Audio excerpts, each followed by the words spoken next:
it's not the husband's pejorative to decide. Yeah, no, no, I agree. Okay. Yeah. So a little background on my son. He was actually a vet. I had my daughter, and it was a couple, three couples, and we were, uh, little party get together, and we all had a kid prior, and then we started talking, and we made a bet, see who gets the boy first. And guess what? The three of us ended up getting boys, and all at the same time, August. And that Wow. was 31 years ago. Ah, 31 I'm years gonna say ago. I'm gonna say almost 32. My son? Almost 32 years ago. Yeah, yeah, exactly. He just turned You 31 know. in August. Correct. Yeah. So anyway, that's the story with him, man. It was and my daughter came first. She said January 1st, Oh 1988. wow. Oh wow. Can hear You're you. muted. Sorry. She's around the same age as my oldest daughter. My oldest daughter was born in what was it, February of 1988. Oh wow, she's 37 too, huh? Wow. Yeah. Well, she's 36, I think. So I don't think she's 37 yet. Because I'm So 23 years older than her. Yeah. But anyway, let's get back to the conversation. So you saying in terms of what it means to show up means that you need to be present, you need to be consistent, you need to participate in. Let me ask you, Javier, what does it mean showing up? What does that mean to you in the context of fatherhood? So for me, it's twofolded. I'm gonna say it is showing up physically and psychologically, and I think for me, it's a very important distinction. Some fathers are present physically, Hmm. but they're providing wrong example. You know, Right, uh, and that is physically you are there. right. But if that was the case, then you know, um, I mean, I think you understand what I'm trying to say. Yeah, you can be actually physically there, but emotionally absent. You So know, physically there, but almost to the point that that is not convenient for your children. right, you know, right, you're physically there, but almost depending on the situation, it would be better you not to be there. right. Because this is a detriment for your children, for your child, what if for son, your daughter, whatever it is. So that's why I make that distinction. Of course, you know better, right? And you've already walked what they are starting to. So yeah, just try to share time with them, provide, also uh, for me it is really important to make sure that I am contributing to their independence, Hmm. to become independent, in an independent person, right? Hmm. I think this is something that they will um, recognize and appreciate when growing up. Oh yeah, absolutely. I'm seeing that right now. My daughter just texted me today and told me how much she missed me and how that there's never been a time that went in her life that I was not there, or that she could never depend on me. And but she's really hitting that now because she's on her own and she's seeing, the Yeah. sacrifices. You, and when you bring in the topic about fatherhood, I think it's really important, very critical, because somehow mothers, could tend to be more attached to children, and Hmm. children could become also very, very attached to mothers. Hmm. And somehow I think fathers need to bring perspective to the idea that children need to become independent, right? Hmm. And so I would love to be all the time with my son and do things together, and because I love him so much, but at the same time I need to understand, that he also needs to learn to do things by himself, even though I want to do those with him, Hmm. right? And I think, it might be more difficult for mothers to understand that, right? Because of the process, of the natural process that implies, that implies to become a mother, you know. Yeah. Yeah. So I think it is very, very hard, and for fathers to understand this, right? And to really understand how important, how critical, the father role is in the development of of the child. And um, as for whether it's a boy or a girl, the statistics is real clear about how important a father is in terms of being in his children's life, whether it's a father, whether it's a boy or a girl. And me going into San Quentin prison and working with these men every Monday, uh, I get a chance to really actually see the impact of them growing up without a father and the bad decisions that has impacted their lives because they didn't have that foundation. Alan, did you grow up with a father in your life? Did you have a father Oh at no, home? definitely No? not. Hmm. What about you, Javier? Negative. I I lived with my father up until I was 5. Hmm. Yeah. And then my parents got divorced. So it was around the time, that I was 5, pretty much the age of my son right now. And marriage has its difficulties, struggles and issues, and it is really hard, but somehow you need to um, learn to handle, and to put the best and to move forward. I think, again, because I went through that, right? I understand how sad I was, or how much I missed my father in my development, when I was growing, that I don't want to do that for my son. Yeah, yeah. The statistics really actually talks about in a marriage and fatherhood that many fathers are present that those first 5 years. But after the first 5 years is when things begin to change. And I think that has a lot to do with the fact of staying in a relationship with the mother and working it out for the, and being consistent in terms of that relationship. But, not really understanding the ramifications and the impact that that has when that father is not in their children's life. Let me ask you a question, Javi. In your experience, your son is 5 now. How has simply showing up impacted your relationship with him?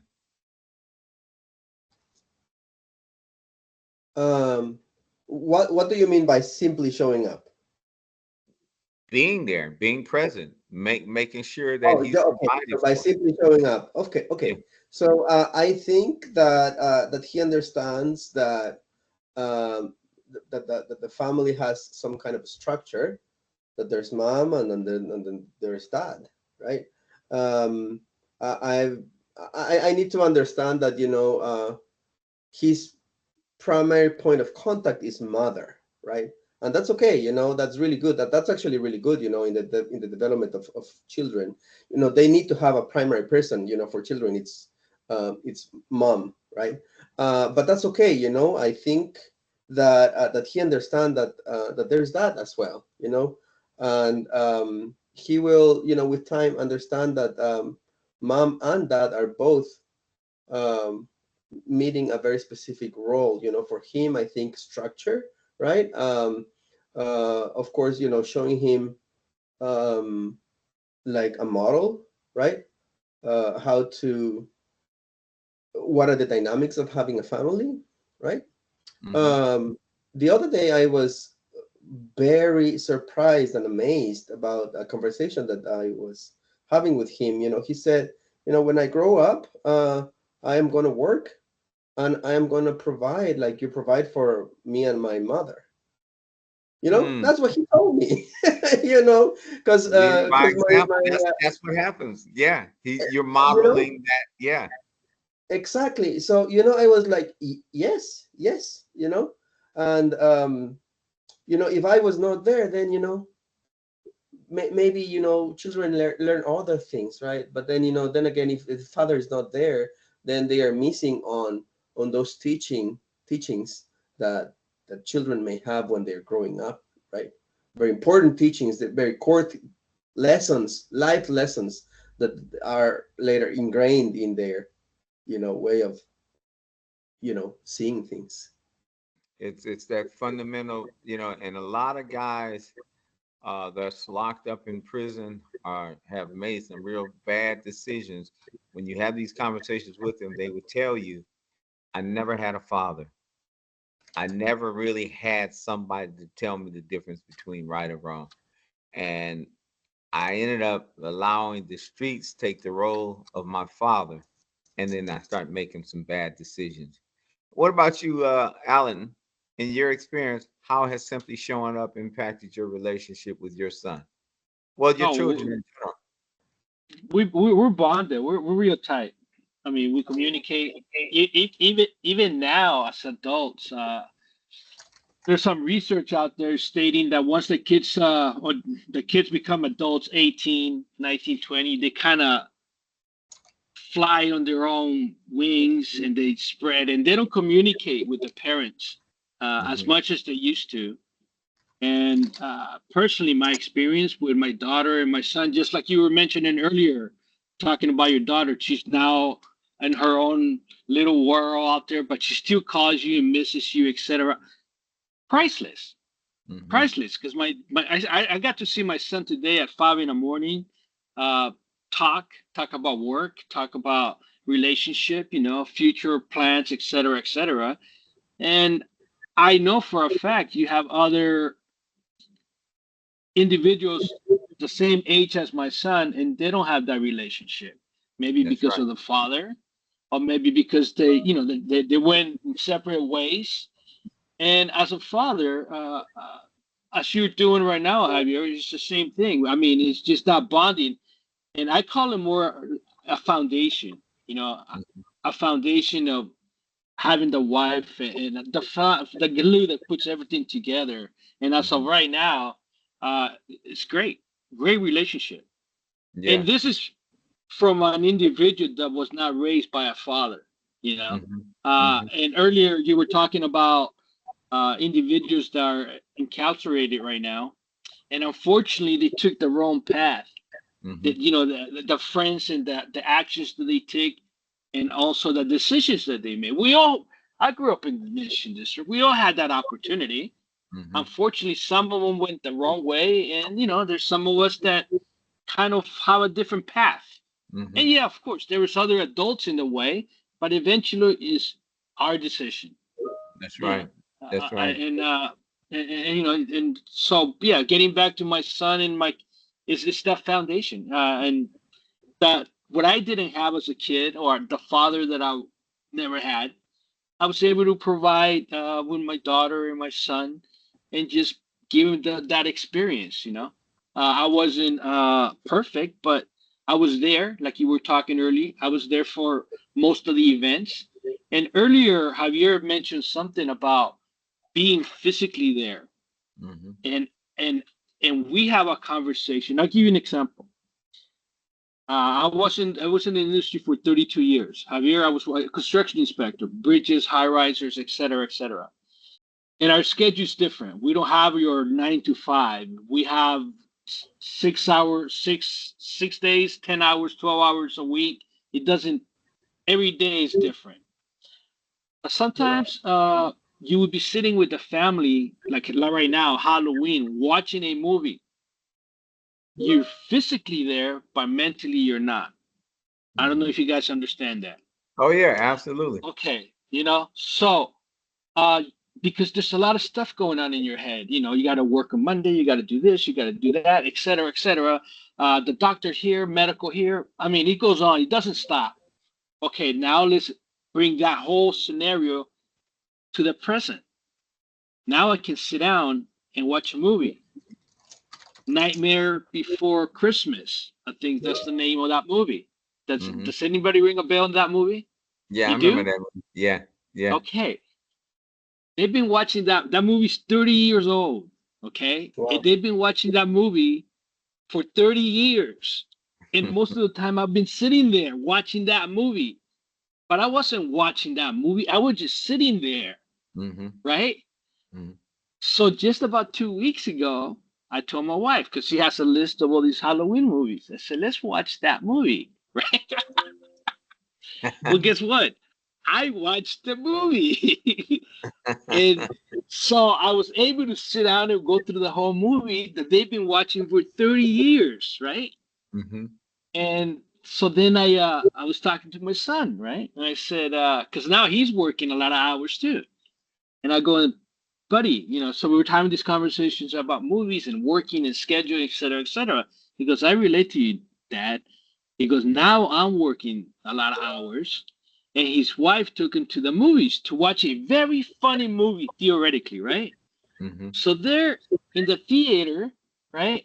And my son's going, Dad, it was supposed to be a funny movie, right? I didn't laugh at all. And you know how you were talking about you there physically, but not mentally?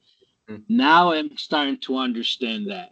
Hmm. Mhm. Okay, Mhm. get it? So Yeah. okay, that's one theme. Now that's my from my son's side. Now I'm going to share a little bit with my daughter's side. Mhm. That same movie, right? There's a little scene in there where the characters are. She's creating a soup, a poisonous soup to give to the other character, right? And there's a scene in there where she's pouring. If you guys remember this movie, there's a scene where the lady is pouring like a soup, and she's putting all these ingredients, and one of them is called frog's breath. That rings a bell, right? Frog's breath. Yeah. Frog's breath, right? He goes, "You're putting frog's breath on the soup, which is poisonous." And the lady goes, "No, I'm not," right? But anyway, so I picked up my daughter. This is about 2 weeks ago, right? And when driving, and she's doing, we're just driving, and she started talking to me, right? To say, start a conversation. And I looked at her and I go, "You got frog's breath," right? And listen to this. She goes, "You saw that movie. You finally saw that movie." I say, "Yeah, champ." And I out of the whole movie, I remember that part, right? And I wanted to use it with somebody. And guess what? You were it. You're the guinea pig. But this is but listen to this one. This is the lovable part of being a dad and my daughter. She was able to describe that scene from both of those characters from beginning to end. From Mm. that scene, just from that word, frog's breath, Mm. priceless. Anyway, Yeah. And when we talk about being present and the impact of that presence, kind of tell us the story about your relationship with your son in terms of when he wasn't, you guys didn't have the relationship that you have now, and that you were trying to figure out, what to do, and he seemed like he was going in the wrong direction, and then tell us about where he is now because you stayed present, you stayed engaged and active and consistent in his life. well, yeah, with my son, with Austin, at high school, everything starts, pretty much high school, and of course, he plays soccer. That's the other, I would say, another choice that as a parent that we have put him into sports because it gives him that knowledge of teamwork and individuals, and he has options. But during in high school, he was just going the wrong path, just like I talked about earlier with the individuals that you visit at San Quentin. So he was hanging around with the wrong crowd, and at that point, I was also working a lot, and I was working in El Camino Hospital. And he, for whatever reason, he would get in trouble every one day of the week. So I would have to drive from uh, Redwood City to San Francisco just to deal with the situation of him being involved in a certain scenes at school. Period. Anyway, that started happening very often, and of course, we reached that stage where he's in a he's 16, 17. They're becoming a young man, so they're kind of following other individuals. Uh, I would say uh, other individuals' ideas or plans on what to get into trouble or go to school. And because my wife and I were been at it, don't go do this, don't do that, kind of counseling and taking them to the right side. Where when you and I met, he was at that stage, you Mm-hmm. know, and something clicked where he something just happened. He wouldn't be we just did as a parents. We were just there to support him through whatever he was going through, because we all go through that stage. But for whatever reason, something clicked. The sports, the personnel, the different teams that we got him involved with, we never gave up on him, and that made him that choice where he ended up going to college. Then he got an opportunity to get into the industry that I'm in, and he's at 31 years old now. He's doing his own thing, uh, happily married. Also, he has his own place. He works. What else can I ask for? He's happy. I'm happy, and there's a huge future Yeah. ahead of He's him. he's he's independent, and you were able to instill, that in him. Correct. Yeah. Yeah. And it's a teamwork. It's all teamwork, and communication. Because him and I did not click for certain. There's a little time in there that he's going through his own personality, and so am I. And because males are males, we're gonna clash. But eventually, communication comes to play. He's my son, I'm his father, and eventually, all that is gone. We have a beautiful relationship now, and you're right. Stuart. Some adults, some people don't have that encouragement of the father not being there. And I was just blessed that I didn't end up that in that scene because I did have the opportunity, like we all do, but we all have choices. Mm-hmm. Mm-hmm. Well, I will also contribute the fact that prayer works. We pray Oh, for him pray a for lot. and thank you, yeah, thank you very much. And of course, in praying. But can you share, any one of you guys, can you share a story where you felt like giving up, but you chose to keep going, and what kept you motivated? Want to go, Javier? Do you have one? I know you're early in the stages, but this is times where you're probably trying to make a connection and have not made that connection. Theo,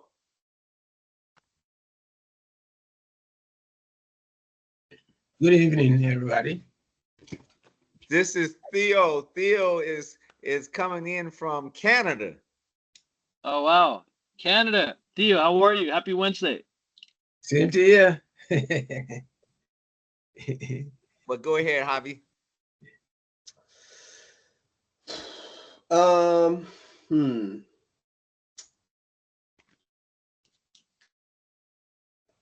No, I don't think I have any specific um, uh, experience where I have thought that I wanted to give up. Um, I think it's more. I think for me it would be like not pushing as hard to provide. quality time, but just time, Mhm, right? So, mhm. um, of course, when my son is growing, kind of like you need to stay at his level of conversation, at his level of not even energy, because I think I have energy to be with him, but like he would you know be engaging in playing with cars or whatever it is, and you could play maybe for some time, for an hour or so, and then you just cannot go beyond that, Right, the time, right. right? So maybe it's a time to do like a mea culpa, for maybe not trying harder, right? And then just um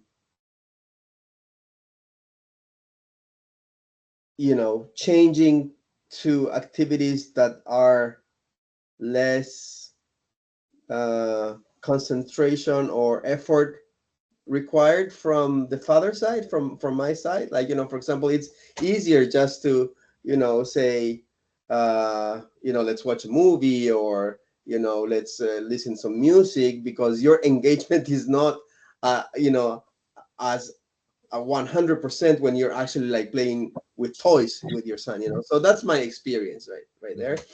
Mhm. Maybe and this is why it is important to be a team when you're raising children, right? Because then you kind of like pass the baton, and then the baton is passed to you, and then you pass the baton again, and then kind of like that's a dance that you have with your partner. um, and so I think that's how I look at it. You're early in the stage, but you're at the place where they're nice and lovely and innocent. Hey, Yes. Yeah, hey, but you you know know what? what? But that's a go ahead, go ahead, go ahead, go ahead. Go ahead, Alan. I think you're the he's a you and him are at the great stage right now. I love that time. I Yes. mean, for me, I look forward coming to home and playing with him. Of course, both of them, but they were at different stage. But that age that he's in, 6, 7, loved it, Yeah. love it. I Yes. mean, Yes. And I know, because a lot of people tell me, as they grow, and the more the bigger they are, the bigger their problems as well. So I'm just trying to arm my, and equip myself with, I don't know, patience, and because I understand, like my son, he's like so powerful in his mind. He negotiates with me. He I even find myself you know playing psychological games with him, and he won't back up. Oh Right, my right, goodness.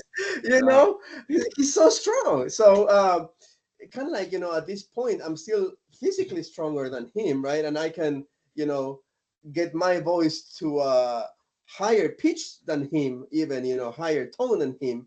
But I know that at some point that won't be necessarily the how it goes anymore, right? Well, I know one time, as a single father, and my daughter, man, she wouldn't do anything wrong. And I remember I was dating my wife. She wasn't my wife at the time, and she said, just keep on waiting. And when she got in about junior high, I started seeing a little turn. And in high school, I saw a real big turn, and it was very challenging, and but I stayed focused in terms of disciplining her and loving on her, and just allowing her, because there was a difference between the way that I parent her and the way that her mother parent her, but she lived with me, and so I had most of the influence because she was with me most of the time. But there was always that going home on the weekend, and then you have to everything you've been building up.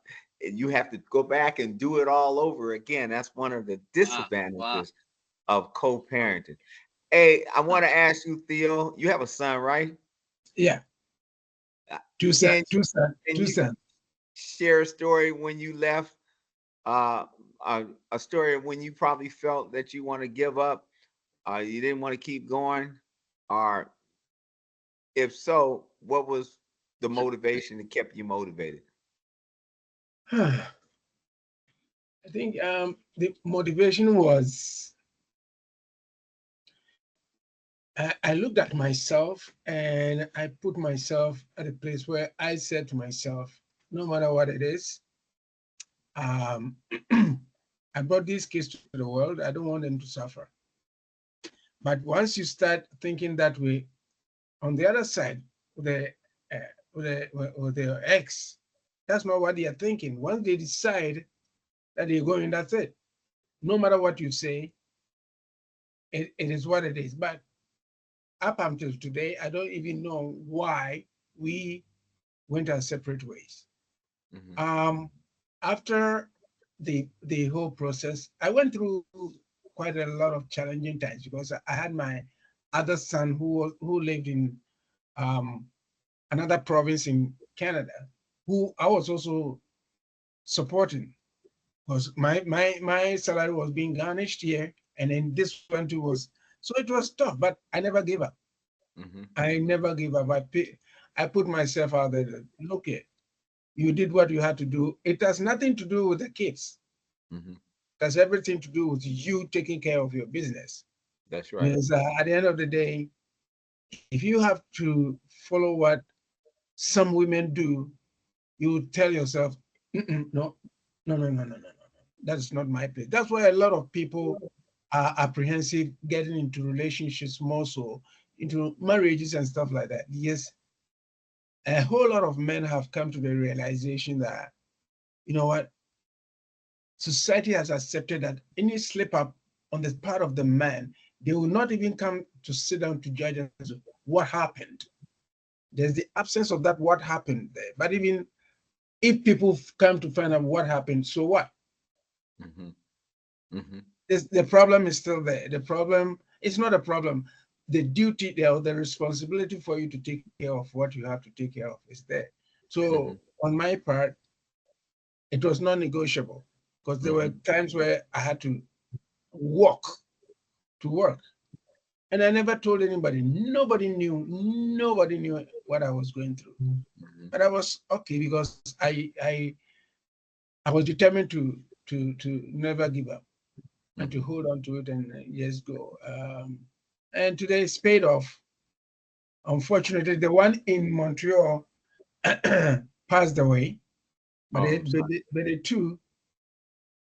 the two are still with me, and they are the amazing kids. And I'm a grandfather of a 3-year-old boy who is smarter than the grandfather. So Congratulations. yeah, Congratulations. yeah. Well, So this. it's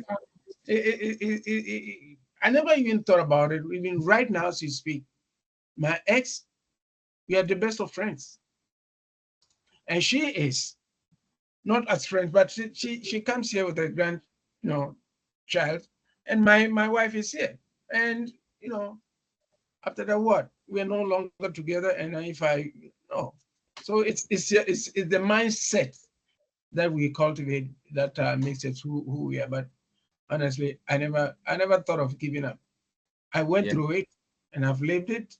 Um, I'm enjoying my life now with the other two. Yeah.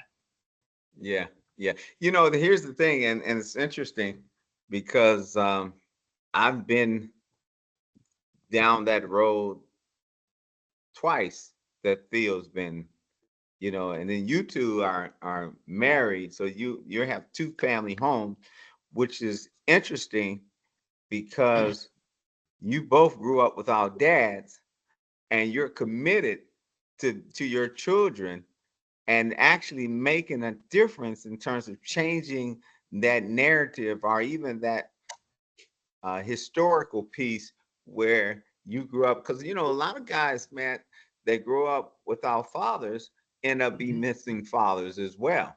You know that, right? So you guys have gone against the odds of that and saying, you know what, I'm not going to have my children grow up in that environment.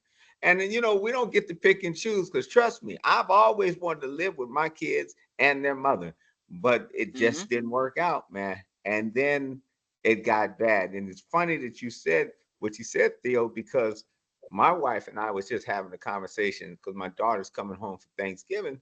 And she said, in the ideal world, she should be able to be invited to come over, and it wouldn't be a problem. I don't have a problem with that, but it would be an issue if she came, you know. And it wouldn't be an issue with me, and it wouldn't be an issue with my wife. It would be an issue with her. Ah, that's a good one. That's a good one. Yeah, Uh, yeah. I remember when my daughter graduated from high school, and I got into the arena early, and I saved the mom a seat.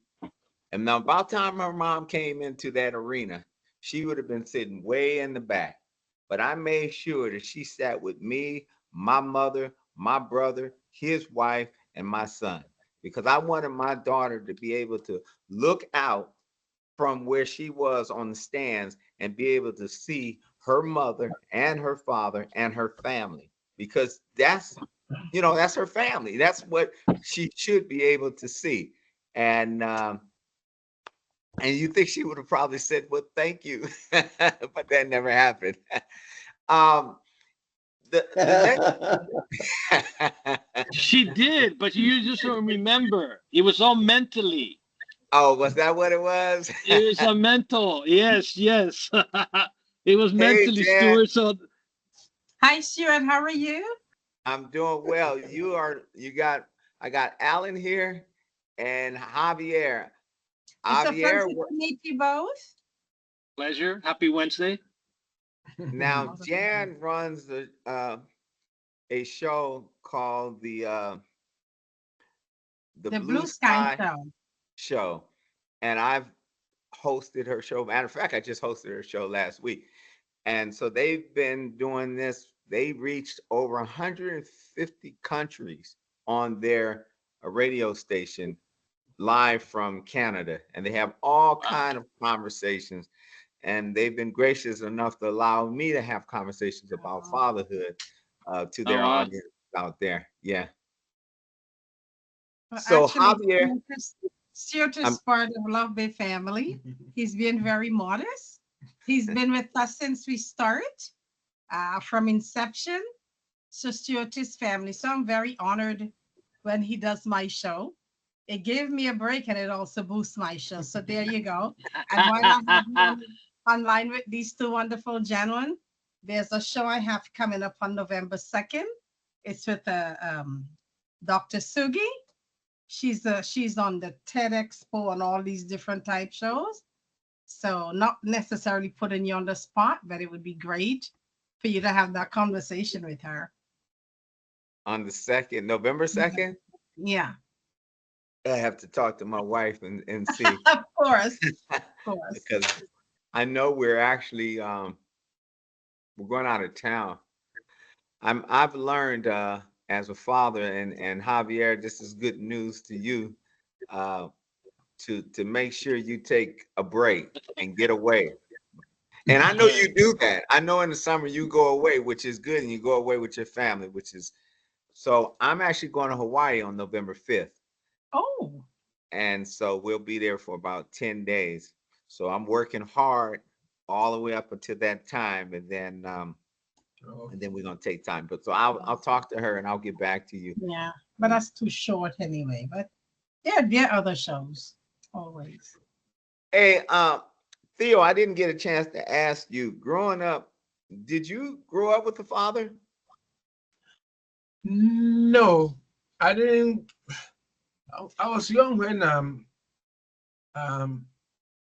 the parted company, but in the African setting, you don't feel that there's no father Hmm. because everybody, your uncles, your extended family, You're everybody. You're an uncle. You're a father. You're to everybody.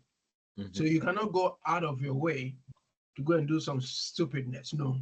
I'll cite an example. I used to, my grandpa used to get up early in the morning, maybe say around 5 o'clock, and then you walk from one end of the street to the other for about say 2 hours. He would be just doing that. And I thought I would just go and then pass by him and never thought he saw me. So he told my mom that whenever he sees me, he passes away. He doesn't say good morning, good afternoon, whatever. Oh, I got some licks. So so from Some that time, licks. yeah, whether he is looking or he is not looking, I'll just go and touch him. Grandpa, good morning. To make sure because like and apart from that, you're doing something and somebody sees you, whether they are related to you, they just say, don't do that, it's bad and stuff like that. So we never felt it.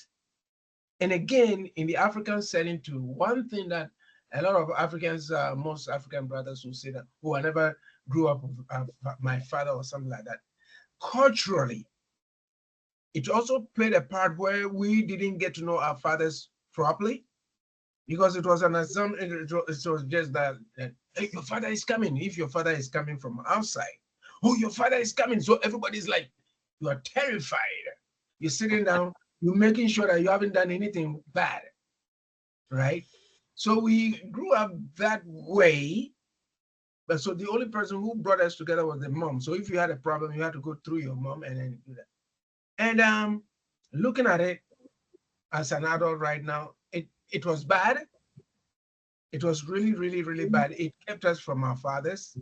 And Mhm. even if we were, those who were closer were those who were saying, we call them daddy's kids.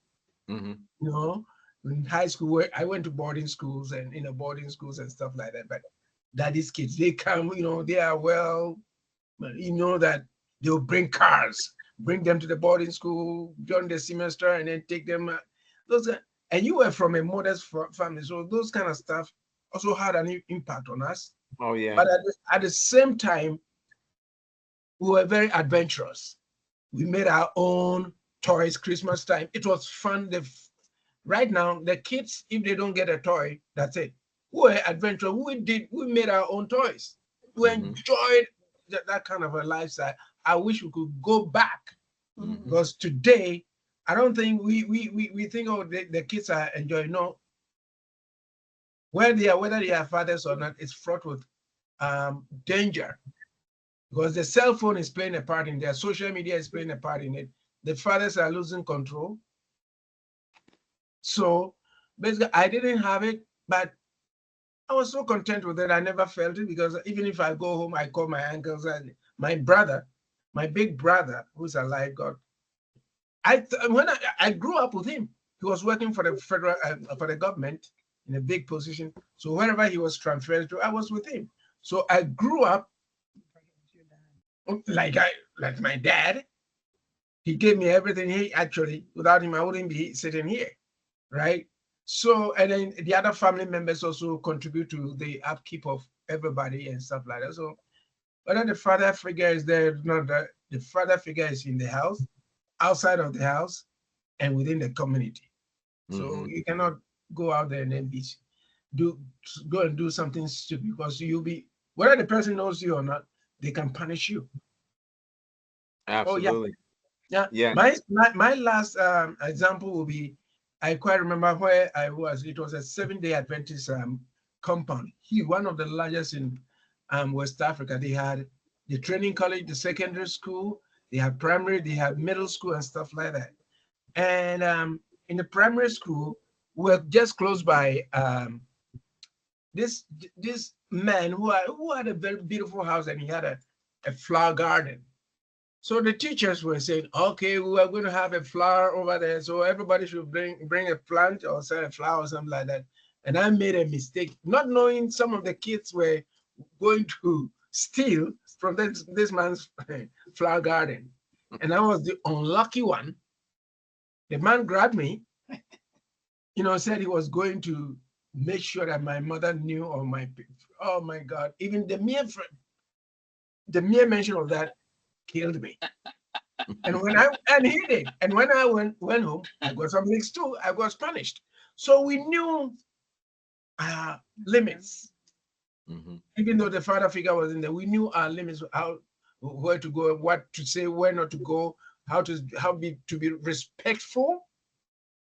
Sundays you go to church. Nobody will tell you you have to go to church. My uncle, if you don't go to church, you know, says, oh, who went to church? Who didn't go to church? And he said, come and sit down here, and he'll give you the nastiest haircut, right? So we were always on our toes to do what is good. Not, it wasn't that it was enforced, but you knew, you grew up with that kind of a culture, so you knew what you have to do. Yeah, absolutely. I so my daughter started high school at the beginning of the pandemic, and was a very struggle for her all through high school, and just the isolation and being locked up in a room, and having class on Zoom, and social media. And see, I'm a nosy dad. If I pay for the phone, I get to see everything in the phone. And so I'm looking at text messages, I'm looking at social media, I'm looking at what is this, taking the phone. And he said, well, this is my phone. I paid the bill, I bought the phone. It's my phone, you know. But but the interesting thing is, all through that time of trying to prepare her and to get her ready, uh to be the woman that she is today. uh we went down to her college last week, and it was, what was it, family weekend. And she said, Daddy, are you coming down for family weekend? And I had some things on my calendar to do, but I knew, that I didn't want her to be there alone, and that I wanted her to have her father there. And she was telling me, you know, I told all my friends my dad's coming, and they were saying, I know, I know. And she was like, I can't wait till you get here. So she sends me a text message today. It says, I just love you so much. I miss you more than you know. I said, no, I know you miss me. But that's the part of the process of letting go, and getting. I said, she said, I'm struggling with the adjustment of adulthood. I miss being a child. And I said, I understand that. And that's normal. You know, that means that you may be homesick, and that means that you might have memories. And then I took her to uh First Corinthians chapter 13, verse 11. It talks about, when I was a child, I spoke like a child. I did childish things. But when I became a man, but I put woman, I put away childish things, you know. And so I said, you're an adult now, and so it's good that you're able to make that adjustment where I wanted you to leave where you live, to be able to be independent, to be able to meet different people, to be able to experience the difficulties of life, because that is where you grow. That's where you mature. And so we have to stay invested in our children. But anyway, our time is up. I want to thank you all for joining us.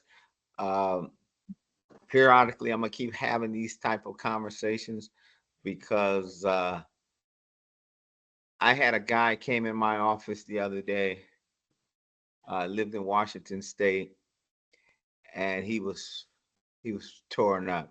He had his two babies, and the mother was on drugs, Mm. and the house was just a mess. And he took his kids, and he talked to the court systems, and asked them, was there anything he could do? Neither one of them had custody. So he took his kids to California. She filed a restraining order saying that he abused her, and Mm. CPS came and took his kids. Oh, Oh wow. He was blown away. I mean, he was hurt. He said, I didn't do anything. She stabbed me. Yeah, I got the police report that she stabbed me. They showed them all the paperwork. They didn't look at any of the paperwork. They Mm. took his kids and put them in foster home. Oh, And I told him, I said, look, man, I said, keep being encouraged. I know it's difficult. I said, but you got to stay focused, man. Mhm. I said, they would want you to come in there and get an attitude and go all off. Then they said, well, we're going to send you to anger management. I said, mm. we're going to work this out. My wife and I sat with that guy. We wrote a plan together. The next 2 days after that, he went to court. Uh, they did not take away the restraining order, but they did release the kids into his mother's custody. Okay.